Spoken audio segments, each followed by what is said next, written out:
নমস্কার বন্ধুরা, the investment চ্যানেলের পক্ষ থেকে সকল বন্ধুদের স্বাগত জানাই।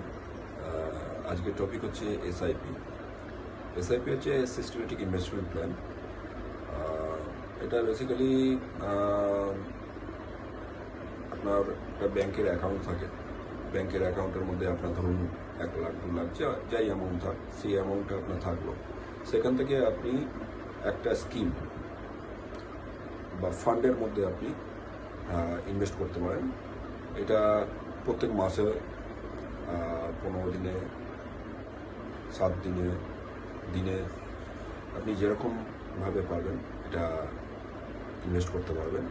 আর আপনার ব্যাংকের অ্যাকাউন্ট থেকে এটা সেট করে দেওয়া যায় আপনার ফান্ড বা স্কিমগুলোর মধ্যে। আপনার সেই দিন হিসেবে আপনার এটা কেটে যাবে। আর বেসিক্যালি এইটুকুনি। আরও এসআইপি, এসডব্লিউপি, আরও এরকম মিউচুয়াল ফান্ড রিলেটেড আরও যদি আপনারা ডিপলি ভিডিও চান, টপিক আপনারা লিখে দেবেন। নিশ্চয়ই আমি চেষ্টা করব আমার যেটুকুনি নলেজ আছে সেই নলেজ দিয়ে আপনাদের কাছে বিস্তারিত আরও ভিডিওগুলো তুলে রাখার জন্য, এবং আরও যাতে ডিপভাবে আমি অ্যানালিসিস করে আমি জিনিসগুলো আপনাদের সামনে তুলে ধরতে পারি, আমি অবশ্যই চেষ্টা করব। আজকে আপাতত এইটুকুনি। ধন্যবাদ।